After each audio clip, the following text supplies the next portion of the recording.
Hello बच्चों, तो शुरू करते हैं आज का वीडियो। उम्मीद करते हैं पिछले 2 वीडियो आप लोग देखे होंगे और अच्छे से नोट बनाए होंगे। अगर बना रहे हैं अच्छे से तो बहुत ही अच्छी बात है, ठीक है। और जैसा कि हम बार बार कहते हैं कि अगर ना आए तो कमेंट में पूछ सकते हो, ठीक है। और हमें काफ़ी खुशी हुई, अभी तक किसी ने नहीं पूछा और आश्चर्य भी हुआ कि किसी को डाउट नहीं आया, ठीक है। फ़िलहाल फिर भी आज शुरू करते हैं आज का वीडियो। पिछले वीडियो में हम बताए थे अवतल दर्पण से बनने वाले प्रतिबिंबों के बारे में, ठीक है। जो 6 स्थितियाँ थीं और 6 स्थितियों के बारे में हम बताए थे अच्छे से, ठीक है। और आज हम बताएंगे सूत्रों के बारे में, दर्पण से संबंधित सूत्रों के बारे में। मुख्यतः 2 सूत्र हैं, ठीक है। एक तो फोकस दूरी F तथा वक्रता त्रिज्या R में संबंध, ठीक है। ये दोनों हम बता चुके हैं, फोकस दूरी क्या होता है और वक्रता त्रिज्या क्या होती है। इन दोनों में संबंध होता है। जो फोकस दूरी होती है वो वक्रता त्रिज्या की आधी होती है, ठीक है। ये पहला सूत्र हो गया। और दूसरा है फोकस दूरी F तथा वस्तु की दर्पण से दूरी U तथा प्रतिबिंब की दर्पण से दूरी V में संबंध, ठीक है। इसमें ये संबंध होता है 1/F is equals to 1/U plus 1/V, ठीक है, जिसे हम दर्पण सूत्र भी कहते हैं। ये दोनों दर्पणों के लिए मान्य होता है, अवतल और उत्तल, ठीक है। तो आज के वीडियो में हम पढ़ेंगे अवतल दर्पण से ये दोनों सूत्रों का सत्यापन देखेंगे, ठीक है। तो देखते हैं अवतल दर्पण के लिए, ठीक है। F और R में संबंध लिखते रहिएगा साथ साथ में और समझते रहिएगा। तो ये एक अवतल दर्पण है, ठीक है। एक प्रकाश की किरण समांतर गुजारते हैं जो टकरा के फोकस से होकर जाती है, यह तो हमको पता ही है, ठीक है। और एक वक्रता केंद्र से इस बिंदु पे एक रेखा मिला देते हैं, ठीक है, जो कि इस दर्पण के अभिलंब होगा, ठीक है। हमें पता है कोई भी अगर वृत्त है उसके केंद्र से अगर वृत्त के परिध पे कहीं भी हम मिलाएं, ठीक है, तो वो हमेशा अभिलंब होगा। यहाँ पे स्पर्श खींचे गए रेखा के अभिलंब होगा, ठीक है। तो ये रेखा इस पे अभिलंब होगी, ठीक है। तो हम जानते हैं कि अगर किसी दर्पण पे ये आपतित किरण हो जाएगी और ये अभिलंब हो जाएगा और ये परावर्तित किरण हो जाएगी, ठीक है। तो यहाँ पे हम परावर्तन का नियम लगाएंगे, ठीक है। और परावर्तन का नियम जो होता है वो हर एक सतह के लिए सत्य होता है, ठीक है, चाहे गोली हो या समतल हो, ठीक है। तो देखते हैं, देखो ये आपतित किरण है और ये अभिलंब है, तो इनके बीच के कोण को क्या बोलेंगे हम? आपतन कोण बोलेंगे, ठीक है। और ये अभिलंब है और ये परावर्तित किरण है, तो इनके बीच के कोण को हम R बोलेंगे। और हमें पता है परावर्तन के नियम से आपतन कोण, ठीक है, तथा परावर्तन कोण दोनों ही आपस में बराबर होते हैं, ठीक है। इसलिए हम लिख सकते हैं कि ये A से आ रही है, ठीक है, AMC, ठीक है, AMC एंगल AMC और कोण CMF, कोण CMF, ठीक है, ये दोनों बराबर होंगे I=R, ठीक है। अब आगे देखेंगे, आगे क्या करना हमको। ये और ये समांतर रेखाएं हैं, हमको पता ही है क्योंकि हम बोल चुके हैं कि ये समांतर किरण गुजार रहे हैं मुख्य अक्ष के। तो ये जब दोनों समांतर है और ये एक तिर्यक रेखा है, हमको 8वीं में पढ़े हैं कि एकांतर कोण बराबर होते हैं, ठीक है। तो ये दोनों कोण आपस में बराबर होंगे I, ठीक है। और I चूंकि R होता है इसलिए इसको R भी लिख सकते हैं। तो इस त्रिभुज में CMF में 2 कोण बराबर हो गए, ठीक है, और दोनों R, ठीक। तो जब 2 कोण बराबर हो गए इस त्रिभुज में, ठीक है, तो CF=MF। ये कैसे लिखा? अगर कोई त्रिभुज है उसमें 2 कोण बराबर हैं, ठीक है, मतलब उनमें 2 कोण बराबर है तो उनके सामने वाली भुजाएं भी बराबर होती हैं, ठीक है। तो इस त्रिभुज में देखते हैं, त्रिभुज CMF में, ठीक है, एंगल ये CFM और angle angle F M C दोनों ही बराबर हैं। तो इन दोनों कोण के सामने वाली भुजा कौन कौन सी है? इस कोण के सामने वाली भुजा सी एफ है, ठीक है, और इस कोण के सामने वाली भुजा एम एफ है, ठीक है। तो ये दोनों आपस में बराबर होंगे, तो यहाँ तक दिखा दिए, ठीक है। तो अब आगे हमको कुछ एजम्पशन लेना है, मतलब कल्पना करना होगा। अगर दर्पण का द्वारक छोटा किया जाए तो एम बिंदु पी पर स्थित होगा, ठीक है। जो दर्पण का द्वारक है मतलब छोटे आकार का होगा दर्पण, अगर छोटे किसी गोले से काटा हुआ होगा तो उसका जो m होगा वो p के पास होगा, ठीक है। तो हम बोल सकते हैं कि एफ एम जो होगा वो एफ पी के बराबर हो सकता है, ठीक है, अगर द्वारक छोटा हुआ तो यहाँ हम लिख देते हैं M F equal to P F, ठीक है। और फिर तो ये क्या दर्शाएगा, C F equal to M F है और M F equal to P F है, ठीक है। तो हम क्या बोल सकते हैं, C F equal to P F होगा, तो C F equal to P F. अब हम लिखेंगे सी पी को, लिखेंगे सी पी बराबर C F plus F P लिख सकते हैं, या फिर पी एफ, तो सी पी बराबर C F plus P F. तो आगे हम पी एफ को क्या लिख सकते हैं, सॉरी सी एफ को क्या लिख सकते हैं, पी एफ लिख सकते हैं, ठीक है। सी एफ को पी एफ लिख सकते हैं ना, क्योंकि C F equal to M F है और M F equal to P F है, तो इसलिए सी एफ को पी एफ भी लिख सकते हैं। तो सी पी बराबर P F plus P F, तो सी पी बराबर 2pf, ठीक है। तो सी पी क्या है, सी पी ही तो आर है, वक्रता त्रिज्या, और पी एफ क्या है, पी एफ है फोकस दूरी, ठीक है, क्योंकि ये फोकस बिंदु और ये ध्रुव है। तो हम क्या लिख सकते हैं, आर इक्वल टू 2f, और इसी को हम ऐसे भी लिख सकते हैं f equal to R by 2। तो अतः यह सिद्ध हो गया कि जो फोकस दूरी होती है वो वक्रता त्रिज्या की आधी होती है, ठीक है। ठीक है, तो अब चलते हैं दूसरे सूत्र की तरफ, दर्पण सूत्र, ठीक है। तो हेडिंग डाल लेंगे अवतल दर्पण के लिए u, v और f में संबंध, ठीक है।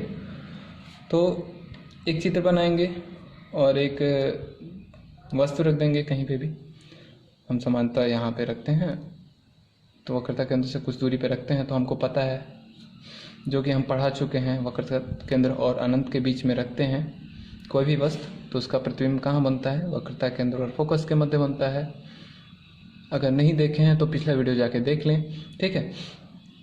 तो देखो यहाँ एक वस्तु है ए बी, ठीक है। ए से 2 कीड़े निकाल देते हैं, क्योंकि हमको कम से कम 2 कीड़े ही चाहिए प्रतिबिंब बनाने के लिए, ठीक है। तो एक समांतर गुजार देते हैं जो कि फोकस से होकर जाता है, और एक वक्रता केंद्र से गुजार देते हैं जो कि वक्रता केंद्र से ही होकर गुजर जाता है, ठीक है। तो इसका प्रतिबिंब ए डैश बी डैश बनता है, ठीक है। तो अब देखेंगे कि जो बीपी है, बीपी क्या है, ये दर्पण है और यहाँ पे वस्तु रखा है, तो वस्तु की दर्पण से दूरी है जिसे हम यू कहते हैं, तो बीपी है वस्तु की दूरी। वैसे ही बी डैश पी, जो बी डैश पी है वो है प्रतिबिंब की दूरी, यू है, ठीक है। और सी पी है, सी पी है, सी वक्रता केंद्र है, इसलिए सी पी क्या हो जाएगा, वक्रता त्रिज्या, जो कि फोकस दूरी की दोगुनी होती है, ठीक है, अभी जो सिद्ध करा है। और पी एफ है, पी एफ वो फोकस दूरी है, ठीक है। तो जो भी हम देख रहे हैं, जो भी ये यू वी एफ है, वो सब इस अक्ष पे ही है, ठीक है। तो हम कोशिश करेंगे कि इस अक्ष में जो भी छोटे छोटे टुकड़ों में बटे हुए, इनमें कोई हम संबंध स्थापित कर पाएँ। संबंध कैसे स्थापित कर पाएंगे, आइए देखते हैं। चित्र के अनुसार इसमें देखो, त्रिभुज ए बी सी और त्रिभुज बी डैश ए डैश सी डैश, ठीक है, या फिर ए डैश बी डैश सी, इन दोनों त्रिभुज में देखते हैं कि ये दोनों समरूप हैं। कैसे समरूप है, समरूप तत्व के बारे में पढ़े होंगे हम रेखागणित में, ठीक है। तो देखते हैं त्रिभुज ए बी सी और ए डैश बी डैश सी में क्या देखते हैं, कोण ए बी सी तथा कोण A dash B dash C dash 90 अंश है, ये वस्तु 90 अंश पे है और ये प्रतिबिंब भी 90 अंश पे है, ठीक है। और ये दोनों कोण, ये कोण और ये कोण दोनों शीर्षाभिमुख कहलाते हैं, ठीक है, पता होगा आप लोग को। तो ये दोनों और ये दोनों कोण शीर्षाभिमुख कोण है और हमें पता है कि शीर्षाभिमुख कोण बराबर होते हैं। जब दो कोण आपस में बराबर हो गए, और हम जानते हैं कि किसी त्रिभुज का भुजाओं का योग 180 अंश होता है, इसलिए वो तीसरा कोण अपने आप बराबर हो जाएगा, ठीक है। तो जब तीनों कोण बराबर हो गए, ठीक है, तो ये दोनों त्रिभुज समरूप कहलाएंगे। और समरूप त्रिभुजों का गुण हमें पता है, भुजाओं का जो अनुपात होता है वो हमेशा समान होता है, ठीक है।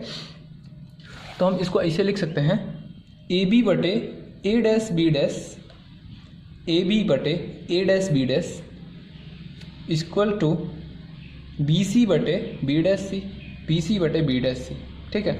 हम बताएं ना अभी समरूप त्रिभुजों में जो भुजाओं का अनुपात होता है वो समान होता है, ठीक है। तो ये हम लिख दिए। अब हम देखते हैं कि रिलेशन, कुछ संबंध मिल रहे हैं बी सी और बी डैश सी में, बी सी और बी डैश सी में, लेकिन इसके बराबर कुछ और भी आ रहा है, ए बी और A dash B, B dash, A B और ए डैश बी डैश, जिसकी हमें कोई ज़रूरत नहीं है, क्योंकि ना ही यू ये है, ना ही भी है, ना ही एफ है। हमें तो बस इस लाइन पे यू भी एफ मिल रहा है ना। तो इन दोनों को हटाने के लिए फिर से हम कोई संबंध स्थापित करते हैं। तो इसी प्रकार देखते हैं ए डैश बी डैश एफ में और एफ एन एम में, ठीक है। ये दोनों त्रिभुज भी समरूप हैं। वैसे ही सेम इसमें भी, यहाँ पे भी समकोण है, यहाँ पे भी समकोण है, यहाँ पे भी दोनों शीर्षाभिमुख कोण है, ठीक है, इसलिए ये भी समरूप है, ठीक है। और ये समरूप त्रिभुज का चिन्ह है, ठीक है। तो इसमें हम देखेंगे सेम वैसे ही, जो एम एन बटे A dash B dash is equal to F N बटे एफ बी, ठीक है, एम एन बटे A dash B dash N F बटे बी डैश एफ, ठीक है। तो यहाँ से हम देखते हैं कि यहाँ से कुछ मैच कर रहा है ए डैश बी डैश, और फिर एम एन के बारे में सोचते हैं, एम एन क्या हो सकता है। तो हमें पता है कि ये वाली जो किरण है वो अक्ष के समांतर है, क्योंकि हम समांतर भेजे ही हैं। तो समांतर भुजाओं के बीच समांतर रेखाओं के बीच की दूरियां हमेशा समान होती हैं, इसलिए ये भी एक प्रकार की दूरी ही है और एम एन भी दूरी है। तो A B equal to M N हम लिख सकते हैं, ठीक है। तो लिख सकते हैं चूँकि A M parallel B N है, तो A B equal to M N, ठीक है। तो इससे क्या हो जाएगा, हम एम एन के जगह जो यहाँ पे एम एन था, ठीक है, यहाँ पे एम एन था, यहाँ पे हम ए बी लिख सकते हैं। तो हम ए बी लिखते हैं यहाँ पे, ठीक है। और तो यहाँ पे ए बी लिखते हैं, यहाँ पे भी ए बी, ठीक है, ए बी बटे A dash B dash B C बटे बी डैश सी, ठीक है। तो हम यहाँ देखिए A B equal to M N है, ठीक है। तो समीकरण 2 में यहाँ पे 2 है, तो एम एन के जगह हम ए बी लिख सकते हैं, ठीक है, ए बी लिख दिए। तो ये क्या बन गया, ए बी बटे A dash B dash equal to N F बटे बी डैश एफ, ठीक है। इसको हम समीकरण नंबर 3 दे देंगे, ठीक है। हम देखते हैं समीकरण 1 और 3 से इसका जो लेफ्ट हैंड साइड है और इसका जो लेफ्ट हैंड साइड है वो दोनों इक्वल है, ठीक है। इसके बराबर ये है और इसके बराबर ये है, तो इसलिए हम बोल सकते हैं कि बी डैश सी बटे B dash C equal to N F बटे बी डैश एफ, ठीक है। अब हम जो चाहते थे वो हो गया, जो भी संबंध मिला वो बस बी सी में मिला, बी डैश बी सी में मिला, बी डैश एफ में मिला और एन एफ में मिला, ठीक है। अब हम देखते हैं कि बाकी सबको, बी सी को और बी डैश सी को और बी डैश एफ को तो हम लिख सकते हैं यू भी और एफ में, लेकिन जो एन एफ है, ठीक है, उसको हम नहीं लिख पाएंगे, ठीक है, क्योंकि हम जानते हैं कि पी एफ है जो वो एफ होता है, लेकिन एन एफ के बारे में हम कुछ नहीं बोल सकते। इसलिए हम इसमें भी बोलते हैं कि दर्पण का अगर द्वारक छोटा होगा, ठीक है, या फिर छोटा कर देते हैं, तो जो एन होगा वो पी के पास चला आएगा, ठीक है। तो एन जब पी के पास चला आएगा तो हम बोल सकते हैं कि लगभग F N equal to F P, ठीक है। तो हम ये बोल सकते हैं N F equal to P F, ठीक है, जो कि समीकरण 4 में हम रख देंगे एन एफ की जगह पी एफ। अब पी एफ रख दिए, अब हम इन सब को यू भी और एफ में लिख सकते हैं। जैसे जो बी सी है उसको हम क्या लिख सकते हैं, B P minus C P.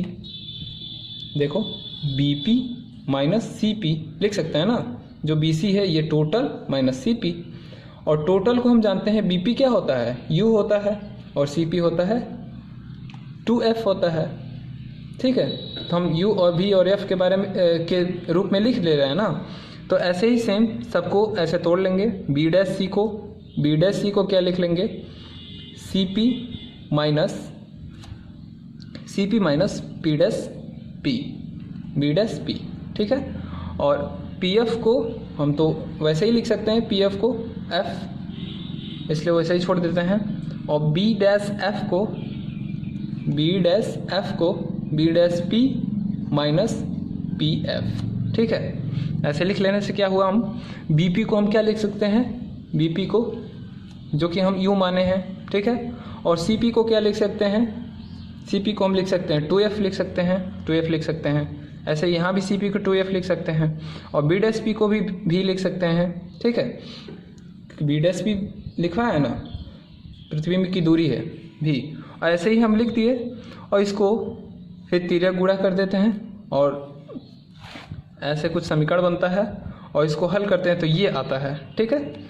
अब इसको और अच्छे से बनाने के लिए हम इसमें क्या करते हैं, दोनों पक्षों में u, v और f से भाग दे देते हैं, ठीक है। भाग देने पे क्या आता है, 1/f minus 1/v equal to 1/u, ठीक है। और 1/v को उधर ले जाने पे क्या बन जाता है, 1/f equal to 1/v plus 1/u। यही संबंध होता है f, u और v में, ठीक है, जो कि बहुत ही महत्वपूर्ण है। इसका सिद्ध अपने खुद से एक बार कोशिश करना, और जो कि कई बार पूछा गया है और बहुत ही महत्वपूर्ण है। इस पे बहुत सारे आंकिक प्रश्न भी होते हैं जो कि अभी देंगे हम। और तो चलो इस पे एक क्वेश्चन देखते हैं। क्वेश्चन है 20 सेमी फोकस दूरी के अवतल दर्पण के सामने 30 सेमी दूरी पर रखी वस्तु के प्रतिबिंब की स्थिति पूछ रहा है, ठीक है। यानी वस्तु कहाँ पे प्रतिबिंब कहाँ पे बन रहा है ये पूछ रहा है, ठीक है। तो f दिया हुआ है, u दिया हुआ है और v पूछ रहा है। अब हम यहाँ पे देखेंगे कि f इक्वल टू -20 लिखे हैं और यहाँ पे -30 लिखे हैं। ऐसा सवाल आ रहा होगा कि ऐसा क्यों लिखे हैं माइनस, ठीक है। तो आइए कुछ बताते हैं। अगर ये दर्पण है, दर्पण अक्सर ऐसे ही बनाते हैं अवतल दर्पण, ठीक है। तो दर्पण के सामने हम यहाँ से हम चिन्ह लेते हैं, यहाँ पे हम मान लेते हैं कि एक प्रकार से मूल बिंदु है और इसके इधर जो भी होगा वो पॉजिटिव होगा और इसके इधर जो भी होगा वो निगेटिव होगा, ठीक है। अगर हमको ऊपर गणना करना होगा तो पॉजिटिव होगा और नीचे गणना करना होगा, दूरी लेना होगा तो निगेटिव होगा, ठीक है। तो जो भी वस्तु की दूरी होती है इधर ही होती है, दर्पण के सामने ही निगेटिव ही होती है, और अवतल दर्पण का फोकस दूरी भी निगेटिव ही होता है क्योंकि इधर ही पड़ता है, ठीक है। और इसका जो वस्तु की दूरी आती है वो पांचों स्थिति में हम देखे हैं कि दर्पण के सामने ही बनता है। केवल एक स्थिति में दर्पण के जो पीछे बनता है वहाँ पे भी पॉजिटिव आएगा, ठीक है। तो कौन सी स्थिति है, फोकस और ध्रुव के बीच में अगर रखते हैं तो उसके पीछे बनता था ना प्रतिबिंब, तो वहाँ पे बस भी पॉजिटिव आएगा। बाकी सारी स्थितियों में दर्पण, अवतल दर्पण में u, v और f तीनों निगेटिव होंगे, ठीक है। तो यहाँ पे जब अवतल दर्पण के सामने इसका फोकस दूरी दिया हुआ है f इक्वल टू -20 लिखेंगे क्योंकि ये इधर है, दर्पण के सामने है जस्ट, इसलिए माइनस लेंगे, और u इक्वल टू -30 लेंगे, ठीक है। और हमें v पूछ रहा है और हमें तीनों में संबंध पता है जो कि अभी सिद्ध किए हैं। क्या है, 1/f equal to 1/u plus 1/v, ठीक है। तो सबका वैल्यू रख लेंगे, यहाँ 1/-20 हो जाएगा, ये u की जगह -30 लिख देंगे 1/v, ठीक है। अब आगे हल करेंगे तो 1/v को इधर ही रख लेंगे और इसको इधर भेज देंगे, ठीक है। तो -1/20 + 1/30, ठीक है। एलसीएम लेंगे 60 आएगा, -3 + 2, ठीक है। और -3 + 2 -1, -1/60, और इसको उल्टा कर देंगे, व्युत्क्रम कर देंगे तो क्या आ जाएगा, v = -60, ठीक है। यानी अगर कोई दर्पण है उसका फोकस दूरी दिया हुआ है, फोकस दूरी दिया हुआ है 20, ठीक है। ये मान लो फोकस है और यहाँ पे वस्तु रखी हुई है कितनी दूरी पे, 30 सेंटीमीटर पे, ठीक है। तो ये वस्तु बन रहा है 60 सेंटीमीटर दूरी पे बन रहा है, ठीक है। अगर हम जानना चाहते हैं कि कैसे बन रहा है, किस टाइप से बन रहा है, तो हमको स्थितियों को पढ़ना पड़ेगा जो कि हम पढ़ा चुके हैं। क्या था, ये फोकस दूरी था, ठीक है। और इसको हम यहाँ पे समझते हैं, ठीक है। तो क्वेश्चन में दिया हुआ था फोकस जो दूरी है वो 20 सेमी था, ठीक है। और जो वस्तु की दूरी था वो 30 सेमी, ठीक है।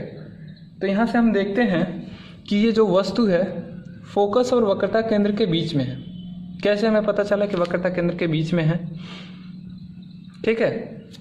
तो देखो, जो वक्रता केंद्र है वो और ध्रुव के बीच की दूरी होती है वक्रता त्रिज्या, जो कि फोकस से दुगनी होती है, यानी ये 40 सेंटीमीटर पे होगा, ठीक है, दर्पण से। और 40 सेंटीमीटर पे है और ये 20 सेंटीमीटर और ये 30 सेंटीमीटर पे वस्तु है, तो यानी इसके बीच में है। और हम जानते हैं कि जो वक्रता केंद्र और फोकस बिंदु के बीच में अगर कोई वस्तु रखी जाती है तो उसका प्रतिबिंब कहाँ बनता है, वक्रता केंद्र और अनंत के बीच में कहीं पे भी बन जाता है, ठीक है, ठीक है, वस्तु के हिसाब से बनता है। तो इसका जो प्रतिबिंब बनेगा वो 60 सेंटीमीटर दूरी पे, यानी यहाँ से ध्रुव से लगाए इधर कहीं बनेगा, और वो उल्टा बनता है जो कि हम स्थिति में बता चुके हैं, ठीक है, ठीक है। तो अगला क्वेश्चन आप लोग के लिए है, ठीक है, इसको नोट कर लें। एक अवतल दर्पण लिख लें। दर्पण की फोकस दूरी 5 सेंटीमीटर है, इसके सामने 10 सेंटीमीटर दूरी पर वस्तु रखी हुई है, उसका प्रतिबिंब पूछ रहा है कहाँ बनेगा, यानी v का मान पूछ रहा है, ठीक है। और बताना है कि क्या वह वास्तविक होगा। अगर वास्तविक होगा तो हाँ, अगर वास्तविक नहीं होगा तो ना, ठीक है। तो इसका आंसर हमको कमेंट में सब लोग बताना, ठीक है, v का मान और हाँ या ना, ठीक है। अगर वास्तविक प्रतिबिंब बन रहा होगा तो हाँ, अगर वास्तविक प्रतिबिंब नहीं बन रहा होगा तो नहीं, ठीक है। अगर नहीं पता चल पा रहा है तो लिख देना नहीं पता है, ठीक है। तो अगली क्लास में हम इसको समझाएंगे, ठीक है। और सब लोग इसको कोशिश करेंगे, ठीक है, लगाने का, और उम्मीद करते हैं कि आप लोग से लग जाएगा, क्योंकि अभी तक कोई डाउट नहीं आया, ठीक है। और काफ़ी अच्छा लगा और धन्यवाद।